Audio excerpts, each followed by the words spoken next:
வணக்கம். தமிழாளி தொலைக்காட்சி செய்திகள் வாசிப்பவர் கமலா ஜெகதீஸ்வரன். முதலில் தலைப்புச் செய்திகள். தமிழர் பகுதியில் இருந்து சட்டத்தரணி ஒருவர் நீதிபதியாக நியமனம். பிலிப்பைன்ஸில் சக்தி வாய்ந்த நிலநடுக்கம், சுனாமி எச்சரிக்கை விடுப்பு. சங்கீதன் கைதில் மறைக்கப்பட்ட ஆபத்தான விவகாரம், உடைக்கப்படும் மர்ம முடிச்சுகள். கனடாவில் இந்திய உணவக உரிமையாளர் கொல்லப்பட்ட வழக்கு, குற்றத்தை ஒப்புக்கொண்ட பிரித்தானியர்கள்.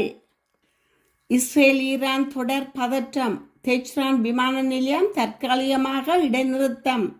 கனடாவில் அதிரடியாக கைது செய்யப்பட்ட தமிழர், விசாரணையில் சிக்கிய மோசமான செயல். ஈரானை தாக்க வேண்டாம், நெதன்யாகுவுக்கு ட்ரம்பின் அவசர செய்தி. கனடா விமான நிலையம் ஊடாக பயணிக்கும் தமிழர்களுக்கு அதிர்ச்சி தகவல். இலங்கை மக்களின் அமைதிக்கு ஆதரவு வழங்கும் கனடா, துயர் துடைக்க நீட்டப்பட்ட கரம். கனடா ஒன்டாரியோவில் பொது பாதுகாப்பை வலுப்படுத்த அரசாங்கம் எடுத்துள்ள நடவடிக்கை. இனி தொடர்கிறது விரிவான செய்திகள். இலங்கை முழுவதும் நீதிபதிகளை தெரிவு செய்வதற்காக நீதி சேவைகள் ஆணைக்குழுவினால் போட்டி பரீட்சை நடத்தப்பட்டது. இந்த பரீட்சையில் சித்தி பெற்றவர்கள் நேர்முக பரீட்சை மூலம் நீதிபதிகளாக தெரிவு செய்யப்படுவார்கள் என அறிவிக்கப்பட்டுள்ளது.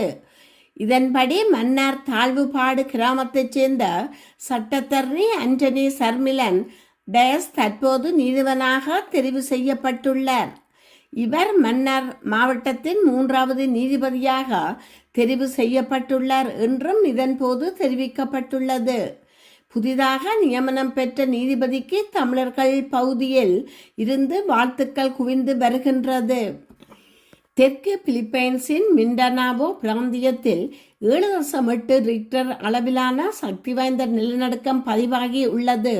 அமெரிக்க புவியியல் ஆய்வு மையத்தின் தகவலுக்கமைய இந்த நிலநடுக்கம் உள்ளூர் நேரப்படி காலை 7:37 மணியளவில் சுமார் 35 கிலோமீட்டர் ஆழத்தில் தாக்கியுள்ளது. இதனைத் தொடர்ந்து பிலிப்பைன்ஸ் மற்றும் அதன் அண்டை நாடான இந்தோனேசியாவிற்கு சுனாமி எச்சரிக்கை விடுக்கப்பட்டுள்ளது. இந்த நிலையில் கடலோர பகுதிகளில் வாழும் மக்கள் வெளியேறுமாறு கோரி பிலிப்பைன்ஸின் நில அதிர்வு நிறுவனம் சுனாமி எச்சரிக்கை விடுத்துள்ளது. பிலிப்பைன்ஸின் சில பகுதிகளில் சுனாமி அலைகள் அலை மட்டத்துக்கு மேல் 1 முதல் 3 மீட்டர் வரை உயரக்கூடும் என அமெரிக்க சுனாமி எச்சரிக்கை அமைப்பு தெரிவித்துள்ளது. நிலநடுக்கம் காரணமாக ஜெனரல் சாண்டோஸ் நகரில் உள்ள வணிக வளாகங்கள் மற்றும் கட்டடங்கள் இடிந்து விழுந்துள்ளதை காட்டும் புகைப்படங்களும் வெளியாகியுள்ளது. தங்களது கொடியேற்ற நிகழ்வின் போது இந்த நிலநடுக்கம் ஏற்பட்டதாகவும் அதன் காரணமாக போலீஸ் கட்டிடத்தில் சில விரிசல்கள் ஏற்பட்டுள்ளதாகவும் பிலிப்பைன்ஸின் சரங்கானில் உள்ள அவப்பெல் நகர போலீஸ் தலைவர் தெரிவித்துள்ளார். உடனடியாக உயிரிழப்புகள் எதுவும் பதிவாகவில்லை என்றும், ஆனால் நிலநடுக்கத்தை தொடர்ந்து சிலர் மயக்கமடைந்துள்ளதாகவும் அவர் குறிப்பிட்டுள்ளார். மேலும் நாங்கள் அனுபவித்த மிக சக்தி வாய்ந்த நிலநடுக்கம் இதுதான் என அவர் தொலைபேசி மூலம் தெரிவித்துள்ளார். இந்தோனேசியாவும் தனது வடகிழக்கு கடலோர பகுதிக்கு சுனாமி எச்சரிக்கை விடுத்துள்ளதாக ராய்ட்டர்ஸ் செய்தி வெளியிட்டுள்ளது. பாடல்கள் ஊடாக தமிழ் மக்களின் வலிகளை உணர்வுகளை சொல்வது குற்றமில்லை. ஆனால் அவ்வாறு பாடியவர் இன்று சிறை கம்பிகளுக்கு பின்னால் உள்ளார். அவரை விடுதலை செய்ய வேண்டுமென சட்டத்தரணி பி. மணிவண்ணன் வலியுறுத்தியுள்ளார். குவியம் நிறுவனத்தால் நடத்தப்பட்ட இலங்கை தமிழ் திரைப்பட கலைஞர்களுக்கு இடையிலான துடுப்பாட்ட சுற்றுப் போட்டி நேற்று 7/6/2026 கொக்குவில் இந்து கல்லூரியில் இடம்பெற்றுள்ளது. இந்நிகழ்வில் சிறப்பு விருந்தினராக கலந்து கொண்டு உரையாற்றும் போதே அவர் மேற்கண்டவாறு குறிப்பிட்டுள்ளார். அவர் மேலும் தெரிவிக்கையில், இந்த துடுப்பாட்ட சுற்று போட்டியில் உங்களுடன் ஒருவராக போட்டியாளராக இருக்க வேண்டியவர் தற்போது சிறையில் அடைக்கப்பட்டுள்ளார். தமிழ் மக்களின் வலிகளை உணர்வுகளை இசைப்பாடல்கள் ஊடாக வெளிக்கொணர வேண்டும் என ஆவாவுடன் இருந்த ஒரு இளைஞன் இன்று சிறை கதவுகளின் பின்னால் சிறையில் வாடுகின்றார். பயங்கரவாத தடை சட்டம் ஒரு பயங்கரமான சட்டம். உலகின் மனச்சாட்சியே உலுக்கும் சட்டம். அந்த சட்டத்தின் கீழ் உங்களின் சக கலைஞன் கைது செய்யப்பட்டு சிறையில் அடைக்கப்பட்டுள்ளார். பாடல்களை பாடுவது பயங்கரவாதம் இல்லை. நாம் பேசுகின்ற வெளிப்படுத்துகின்ற விடயங்கள் இனங்களுக்கு இடையில் குரோதத்தை ஏற்படுத்துமாக இருந்தால் அது குற்றம். இந்த நாட்டிலே எது பயங்கரவாதம் என்பதனை போலீசார் தான் தீர்மானிக்கும் நிலைமை காணப்படுகிறது. இந்த வார்த்தை இனங்களுக்கு இடையில் குரோதத்தை ஏற்படுத்துகிறது என்பதனை போலீசார் தீர்மானித்து கைது செய்து பயங்கரவாத தடை சட்டத்தின் கீழ் நீதிமன்றில் முற்படுத்துகின்றனர். இந்த பயங்கரவாத தடை சட்டம் நீதிமன்றங்களையும் கட்டி வைத்துள்ள பயங்கரவாத தடை சட்டத்தின் கீழ் ஒருவரை போலீசார் நீதிமன்றத்தில் முற்படுத்தினால் அவரை பிணையில் விடுவிக்கும் அதிகாரம் நீதிமன்றுக்கும் இல்லை. கருத்தை வெளியிட்ட ஊடகவியலாளர் திசநாயக்காவிற்கு 20 வருட சிறை தண்டனை விதிக்கப்பட்டுள்ளது. இந்த கருத்து இனங்களுக்கு இடையில் குரோதத்தை ஏற்படுத்தியதா, வன்முறையை தூண்டியதா என்ற கேள்வி எல்லாம் இல்லை. இந்த கருத்து அவற்றை தூண்டலாம் என்று எண்ணப்பாடு இருந்தாலே 5 வருடங்களுக்கு குறையாத 20 வருடங்கள் வரையிலான சிறை தண்டனை விதிக்க முடியும். இவ்வாறான பயங்கரவாத தடை சட்டத்தின் நீக்குவோம் என்றே தேசிய மக்கள் சக்தி அரசாங்கம் ஆட்சிக்கு வந்தனர். ஆனால் அவர்களும் இந்த சட்டத்தினை நீக்கவில்லை. பயங்கரவாத தடை சட்டம் கொண்டு வரப்பட்டதே தேசிய மக்கள் சக்தியின் கட்சியினரை அடக்கவே. அந்த சட்டத்தினால் அவர்களும் பாதிக்கப்பட்டவர்கள். ஆகையினால் பயங்கரவாத தடை சட்டத்தை நீக்க வேண்டும். சாதாரண சட்டத்தின் கீழ் எடுக்கப்படக்கூடிய நடவடிக்கைகளுக்கு கூட பயங்கரவாத தடை சட்டத்தின் கீழ் நடவடிக்கை தற்போது எடுக்கப்படுகிறது. உங்களை அச்சுறுத்த வேண்டும் என்ற எண்ணத்துடன் நான் இதனை கூறவில்லை. படைப்பாளிகளாக இருக்கும் நீங்கள் இது தொடர்பில் விழிப்புடன் இருக்க வேண்டும். படைப்புக்கான சட்ட ரீதியான சிக்கல்களை எதிர்கொண்டால் உங்களோடு தோளோடு தோளாக சட்டத்தரணியாக நிற்பேன் என்றார். கனடாவில் ஹோட்டல் பில் உணவகம் கட்டணம் செலுத்துவது தொடர்பில் ஏற்பட்ட தகராறில் இந்திய உணவக உரிமையாளர் அடித்து கொல்லப்பட்ட வழக்கில் பிரித்தானியாவைச் சேர்ந்த 3 பேர் தங்கள் குற்றத்தை நீதிமன்றத்தில் ஒப்புக்கொண்டுள்ளனர். கடந்த 2023 ஆகஸ்ட் மாதம் கனடாவின் ஒன்டாரியோ மாகாணத்தில் உள்ள ஓவன் சவுண்ட் நகரில் கரே ஹவுஸ் என்ற இந்திய உணவகத்தை 44 வயதுடைய ஷெரீப் ரஷ்மான் என்பவர் நடத்தி வந்தார். அப்போது அங்கு சாப்பிட வந்த பிரித்தானியாவின் மான்செஸ்டர் நகரைச் சேர்ந்த ராபர்ட் எவன்ஸ் ஜூனியர் 25 வயது, அவரது தந்தை ராபர்ட் பப்பி எவன்ஸ் 49 மற்றும் மாமா பாரி எவன்ஸ் 56 ஆகியோர் $150 சுமார் 79 பவுண்ட் உணவு கட்டணத்தை செலுத்தாமல் கிளம்ப முயன்றதாக கூறப்படுகிறது. இது தொடர்பாக உணவகத்திற்கு வெளியே தெருவில் வைத்து இரு தரப்புக்கும் இடையே கடுமையான வாக்குவாதமும் கைகலப்பும் ஏற்பட்டுள்ளது. இதில் படுகாயமடைந்த ஷெரீப் ரஷ்மான் மருத்துவமனையில் அனுமதிக்கப்பட்டு சிகிச்சை பலனின்றி ஒரு வாரத்தில் உயிரிழந்துள்ளார். சுற்றுலா விசாவில் கனடா வந்திருந்த இந்த 3 பேரும் இச்சம்பவத்திற்கு பிறகு உடனடியாக பிரிட்டனுக்கு தப்பியோடினர். இதனைத் தொடர்ந்து கடந்த ஆண்டு ஸ்கொட்லாந்து போலீசாரினால் இவர்கள் கைது செய்யப்பட்ட சட்ட போராட்டத்துக்கு பின் கனடாவுக்கு நாடு கடத்தப்பட்டனர். இந்நிலையில் வெள்ளிக்கிழமை நடைபெற்ற நீதிமன்ற விசாரணையின் போது ராபர்ட் எவன்ஸ் ஜூனியர் தான் ஷெரீப் ரஷ்மானை கொலை செய்ததாக குற்றத்தை ஒப்புக்கொண்டார். இவருக்கான தண்டனை விவரம் அடுத்த மாதம் அறிவிக்கப்பட உள்ளது. அதேவேளையில் கொலைக்கு உடந்தையாக இருந்த அவரது தந்தை மற்றும் மாமா ஆகிய இருவரும் தங்கள் குற்றத்தை ஒப்புக்கொண்டதை தொடர்ந்து அவர்கள் ஏற்கனவே சிறையில் கழித்த காலத்தையே தண்டனையாக கருதி நீதிமன்றம் அவர்களை விடுவித்தது. தற்பொழுது அவர்கள் இருவரையும் பிரித்தானியாவுக்கு திருப்பி அனுப்புவதற்காக கனடா எல்லை பாதுகாப்பு முகமையினர் தங்களது காவலில் எடுத்துள்ளனர். ஈரான் இஸ்ரேலுக்கு மேற்கொண்ட ஏவுகணை தாக்குதலுக்கு பதிலடி கொடுக்கும் வகையில் மேற்கொள்ளப்பட்ட தாக்குதல்களில் ஈரான் தலைநகர் தெஹ்ரானில் உள்ள விமான நிலையத்தில் விமான சேவைகள் தற்காலிகமாக நிறுத்தப்பட்டுள்ளன. இதன்படி தெஹ்ரானில் அமைந்துள்ள இமாம் கோமேனி சர்வதேச விமான நிலையம் நோக்கி வரும் அனைத்து விமானங்களும் மறு அறிவிப்பு வரும் வரை இடைநிறுத்தப்பட்டுள்ளதாக தெரிவிக்கப்பட்டுள்ளது. மத்திய கிழக்கு மோதல்களின் காரணமாக நீண்ட காலமாக மூடப்பட்டிருந்த இமாம் கோமேனி சர்வதேச விமான நிலையம் கடந்த ஏப்ரல் மாதம் மக்களின் பாவனைக்கு விடுக்கப்பட்டுள்ளது என்பதும் குறிப்பிடத்தக்கது. கனடாவில் சிறுவர்களை துன்புறுத்திய குற்றச்சாட்டில் நகர சபையின் முன்னாள் ஊழியரான தமிழர் ஒருவர் கைது செய்யப்பட்டுள்ளார். 65 வயதான சார்ல்ஸ் மாணிக்கம் என்பவரே இவ்வாறு கைது செய்யப்பட்டுள்ளதாக கனடிய போலீசார் தெரிவித்துள்ளனர். கடந்த ஏப்ரல் மாதம் சமூக மையத்தில் வைத்து சிறுவர்கள் 2 பாலியல் ரீதியாக துன்புறுத்தியதாக அவர் மீது குற்றம் சாட்டப்பட்டுள்ளது. சந்தேக நபர் மீது பாலியல் ரீதியான 3 குற்றச்சாட்டுகள் சுமத்தப்பட்டுள்ளன. பாதிக்கப்பட்ட சிறுவர்களுக்கு உடல் ரீதியான காயங்கள் எதுவும் ஏற்படவில்லை என தெரிவிக்கப்பட்டுள்ளது. வோன் நகர சபையின் முன்னாள் ஊழியரான சந்தேக நபர் பணியில் இல்லாத போது கைது செய்யப்பட்டுள்ளதாக போலீசார் தெரிவித்துள்ளனர்.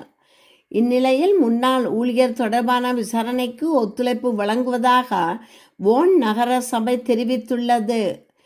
குறித்த சந்தேக நபரினால் எவராது பாதிக்கப்பட்டிருந்தால் தம்மை தொடர்பு கொள்ளுமாறு போலீசார் அறிவித்துள்ளனர்.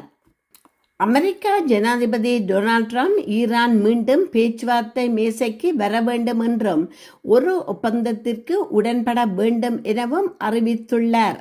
இஸ்ரேல் மீதான ஈரானின் இன்றைய ஏவுகணை தாக்குதலை தொடர்ந்து அவர் இந்த அறிவிப்பை விடுத்துள்ளார். பேச்சுவார்த்தைகள் சுமூகமாக சென்று கொண்டிருந்தன. நாங்கள் உடன்பாடு ஒன்றுக்கு மிகவும் நெருக்கமாக இருந்தோம்.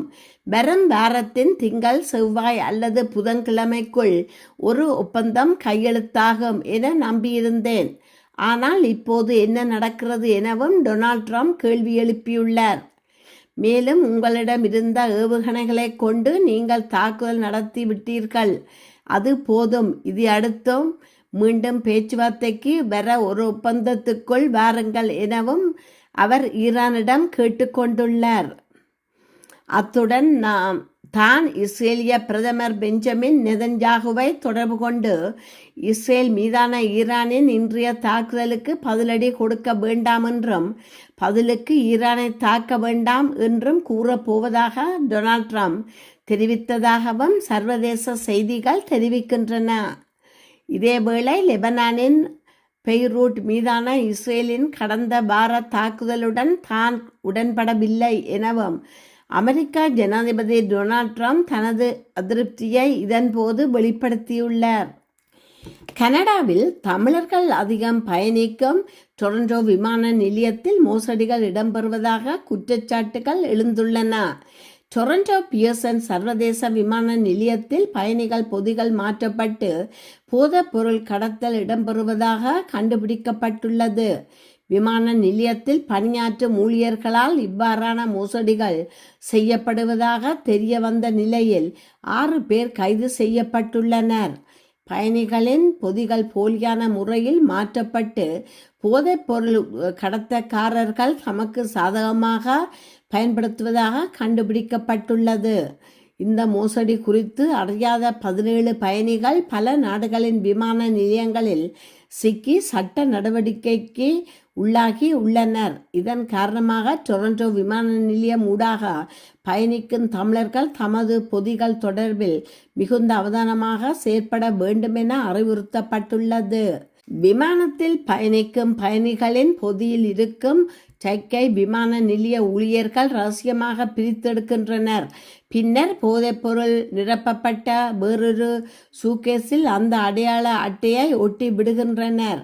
குறித்த நாட்டை பயணிகள் சென்றடைந்ததும் விமான நிலையத்தில் வைத்து போதைப்பொருள் கடத்தக்காரர்களால் அவர்களின் பொதிகள் எடுத்துச் செல்லப்படுகின்றன. எனினும் சுங்க அதிகாரிகளிடம் பொதி சிக்கினால் அதில் ஒப்படைக்கப்பட்ட அடையாளத்தின் அடிப்படையில் அப்பாவியான பயணிகள் சிக்கிக் கொள்கின்றமை குறிப்பிடத்தக்கது. பொறுப்பு கூறலை முன்னகர்த்தவும் மனித உரிமைகளை நிலைநிறுத்தவும் இலங்கை தீவின் மக்களுக்கு நீடித்திருக்கும் அமைதியை ஊக்குவிக்கவும் எடுக்கப்படும் சர்வதேச முயற்சிகளுக்கு கனடா தொடர்ந்து ஆதரவளிக்கும் என கனடாவின் தற்போதைய பிரதமர் மார்க் கார்னி தெரிவித்துள்ளார். தமிழ் இன படுகொலை நினைவேந்தல் தினத்தை முன்னிட்டு ஒட்டோவா ஒன்டாரியோ பிரதம அலுவலகத்தில் வெளியிட்ட அறிக்கையிலேயே இவ்வாறு குறிப்பிட்டுள்ளார். அதில் மேலும் குறிப்பிட்டுள்ளதாவது, கனடாவிலும் உலகெங்கிலும் உள்ள தமிழ் சமூகங்களுடன் இணைந்து நாம் இன்று தமிழ் இனப்படுகொலை நினைவேந்தல் நாளை கடைப்பிடிக்கின்றோம். கால் நூற்றாண்டுக்கும் அதிகமாக நீடித்த இலங்கை உள்நாட்டுப் போர் ஆயிரக்கணக்கான பொதுமக்களின் உயிர்களை பறித்தது. நாம் உயிரிழந்தவர்களின் நினைவை போற்றி அளவிடக்கரிய துன்பமடைந்த தப்பிய பிழைத்தோருக்கும் குடும்பத்தினருக்கும் சமூகங்களுக்கும் துணையாய் இருப்போம். உலகிலுள்ள மிக பெரும் புலம்பெயர் தமிழ் சமூகங்களில் ஒன்று கனடாவில் உள்ளது. வன்முறை, துன்புறுத்தல் ஆகியவற்றில் இருந்து தப்புவதற்கு புகலிடம் நாடி வந்த பலரும் இதில் அடங்குகிறார்கள். 2022 ஆண்டில் கனடிய நாடாளுமன்றம் மே மாதம் 18 தமிழ் இன படுகொலை நினைவேந்தல் நாளாக ஒருமனதாக அங்கீகரித்து இலங்கையில் தமிழர்கள் மீது புரியப்பட்ட அட்டூழியங்களை இனப்படுகொலை என அங்கீகரித்தமை துயர் படிந்த வரலாற்றை ஏற்றுக்கொள்வதன் ஒரு முக்கிய படிப்பை பிரதிபலிக்கிறது. பொறுப்பு கூறலை முன்னகர்த்தவும் மனித உரிமைகளை நிலைநிறுத்தவும் இலங்கை தீவின் மக்களுக்கு நீடித்திருக்கும் அமைதியை ஊக்குவிக்கவும் எடுக்கப்படும் சர்வதேச முயற்சிகளுக்கு கனடா தொடர்ந்து ஆதரவளிக்கும். மனித கௌரவம், நீதி ஆகியவற்றுக்கு இத்தகைய பாரதூரமான மனித உரிமை மீறல்கள் புறக்கணிக்கப்படாமலும் மறுக்கப்படாமலும் இருப்பதற்கான எமது உறுதிப்பாட்டை நாம் மீள உறுதி செய்கின்றோம் என தெரிவிக்கப்பட்டுள்ளது. கனடா ஒன்டாரியோ பொது பாதுகாப்பு வலுப்படுத்த அரசாங்கம் சிறைச்சாலைகளின் கொள்ளளவை விரிவாக்கம் செய்கிறது. ஆபத்தான குற்றவாளிகளை சிறைக்குள் வைத்திருக்கும் திட்டத்தின் ஒரு பகுதியாக சிறைச்சாலைகளை நிர்மாணிக்கவும் விரிவாக்கவும் ஒன்டாரியோ அரசாங்கம் $3 பில்லியன் அதிகமான முதலீட்டை மேற்கொண்டு வருகின்றது. இதன் மூலம் கிழக்கு ஒன்டாரியோவில் புதிய புரோக்வில் சிறைச்சாலை வளாகத்தில் 270 படுக்கைகளும், சென்ட் லாரன்ஸ் வேலி சிறைச்சாலை மற்றும் சிகிச்சை மையத்தில் 25 படுக்கைகளும் என மொத்தம் 295 புதிய படுக்கைகள் சேர்க்கப்பட உள்ளன. ஆபத்தான மற்றும் மீண்டும் மீண்டும் குற்றச் செயல்களில் ஈடுபடுபவர்களை எமது தெருக்களில் நடமாடுவதை தடுத்து அவர்கள் சிறையிலேயே இருப்பதை உறுதி செய்வதற்காக எமது அரசாங்கம் தீர்மானமான நடவடிக்கைகளை எடுத்து வருகிறது. இதற்காக சிறைச்சாலைகளின் கொள்ளளவை அதிகரிப்பதுடன் பிணை நடைமுறைகளையும் வலுப்படுத்தி வருகிறோம் என அமைச்சர் விஜய் தனியாசலம் தெரிவித்தார். கடுமையான பிணை நிபந்தனைகள் மற்றும் அங்கீகரிக்கப்பட்ட சிறை இடவசதிகள் உள்ளிட்ட இதை பாதுகாப்பு நடவடிக்கைகள் ஸ்காபரோ மற்றும் ஒன்டாரியோ முழுவதிலும் உள்ள குடியிருப்பாளர்களுக்கும் பாதுகாப்பான சூழலையும் பயனுள்ள நீதித்துறை முடிவுகளையும் வழங்கும். ஒன்டாரியோ மாநில அரசாங்கம் 2032 ஆண்டளவில் சிறையில் 1436 புதிய படுக்கைகளை உருவாக்குவதை நோக்கமாக கொண்டு செயற்பட்டு வருவதுடன் மேலதிக விரிவாக்கங்கள் மூலம் நீண்ட காலத்துக்கான சமூக பாதுகாப்பை உறுதிப்படுத்தவும் எதிர்பார்க்கப்படுகிறது. இத்துடன் செய்திகள் நிறைவு பெறுகின்றன. மீண்டும் மற்றொரு செய்தியூடாக உங்களை சந்திக்கும் வரை வணக்கம் கூறி விடைபெறுபவர் கமலா ஜெகதீஸ்வரன். நன்றி.